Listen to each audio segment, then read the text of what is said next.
Have a good time and we're energized, but we also are coming together because we can see that if we continue this, we can change the whole nature of this country.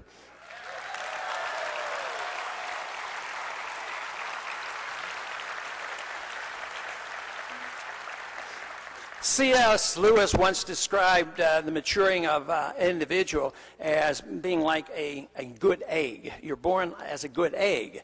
And he said a good egg can do one of two things. It can either hatch or rot. And he was using that as an analogy for each and every one of us as individuals to make sure our lives are worthwhile.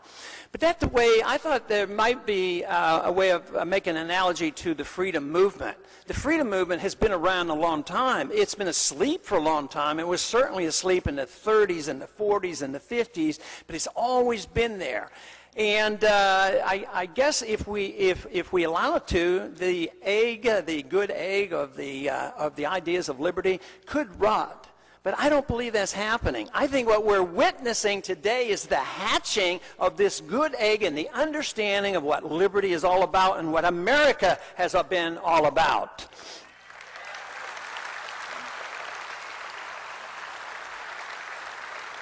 The fortunate thing is that we have a pretty good tradition. When the Soviet system collapsed, which was a predictable event by the Austrian economists because socialized economies can't work. But intervention economy, the inflationism and the special interest economy that we have, and I always resent it when they say, well, we're running, capitalism has caused all our problems and free markets did.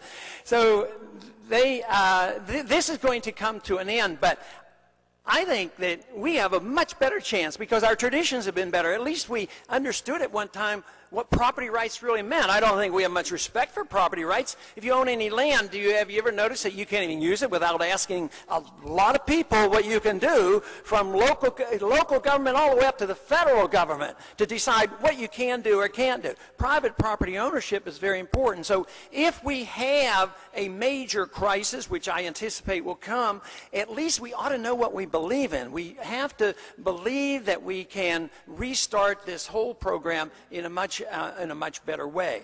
But I believe the crisis will come because we're going to have a dollar crisis. When the dollar fails, that means the government checks bounce. And when the checks bounce, there will be very little reason for people to be dedicated and worrying too much about the federal government. It will be almost like de facto secession because there will be no way they can control what we're doing.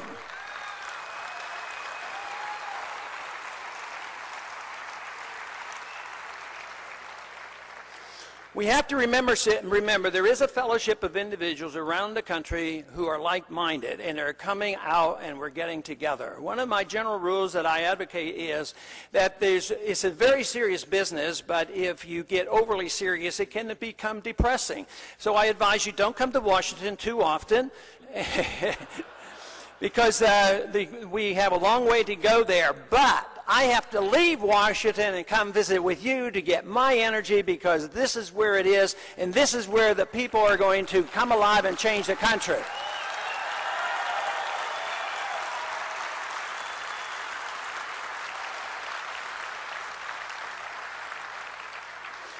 The purpose of all political action should be the protection and the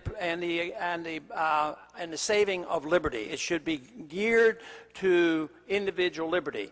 Believing strongly that if we have individual liberty and we don't have the heavy hand of government, then what we can do in our personal lives, we can strive for virtue and excellence. That should be our personal goal. That's what my belief is anyway. But that is better done in a free society. A free society is much more creative than a society that is where you just barely survive for economic reasons. Then you have the heavy hand of government over your shoulder and arresting you and taking a picture of everything you do endlessly. Now, that isn't the way. The way we have to do is release this creative energy, and when we come together, we ought to have a good time doing it because of like-minded people. But on this issue of the government surveillance of us, I am sure every one of you are aware of the fact of how many cameras we have now and how intrusive this war of drugs has been. Because right now, we're spending about over $100 billion a year on the war on drugs. We've spent $900 billion over the last 20 years. It's a huge sum of money. Last year, there were 1.7 million arrests of people who were just holding substances, no violence whatsoever. So a good line to draw, if you think you're spending too much money with too many people in prisons, maybe we ought to come up with some creative ideas about how to handle people who never created a violent act. Then I think maybe we could get to the bottom of this over-intrusiveness of knowing every single thing we do. Sometimes I believe that the drug war is associated with the war on the taxpayers because they want to know what you're doing endlessly and where you're spending your money. But the principles of liberty would remove all that. And the main problem with a government that's authoritarian is they may be well motivated, and there are. We know people in Washington, they're liberals and they're bleeding hearts, but even if you give them a little leeway, the one thing is they do not know what is best for you. They do not know. They might assume they know.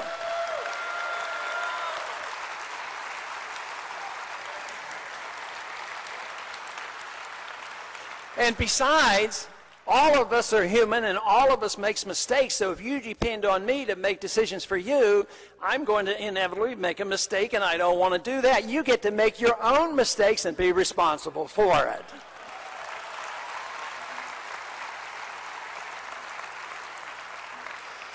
The one interesting thing about liberty, if you have a truly free society, that you would be very tolerant of other people, whether it's their lifestyles or whatever they do, because if they don't hurt you, just leave them alone. And that is, even in an economic sense, it's okay. So if we have a free society and a group of people want to get together and they want to have a socialist community and share the wealth and work together and have joint ownership of property, let them do it. It's all up to them. But it's amazing, once it becomes a welfare society or socialist society, you just try to have your own libertarian society over here and take care of yourself. They won't have any part of it because they need you and they need your money and they need your energy and wealth, which means that it doesn't work for very long. It can work until we consume our wealth, and that is what we have done. We have consumed our wealth. We've known this was coming for many decades because we were living on borrowed money, and it was doomed to fail, and it still is working a little bit because there's still trust, but the trust is about gone. The credibility of government is gone. But it offers us a tremendous opportunity to stand up and know what liberty means, and know that liberty is one unit. You don't have personal, religious, and social liberty over here and economic liberty over here. You have to put them together because the right to your life means you have the right to your personal values and your money.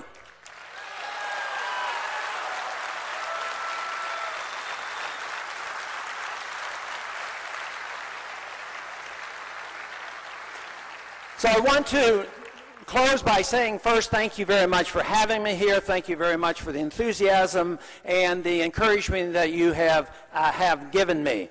But believe me, the fight is early. We have a long way to go. We are making progress, and we do not know what tomorrow will bring. Tomorrow, events will change rather rapidly. Just think, although we were able to anticipate the financial crisis, boom, it just popped right up. Something on the financial arena or in the military arena can pop up tomorrow or the next day or a month from now or a year from now. So the longer time we have, the better. The more we can spread our message and get people to understand what liberty is all about. If we do that, we'll come out just fine. Thank you very much.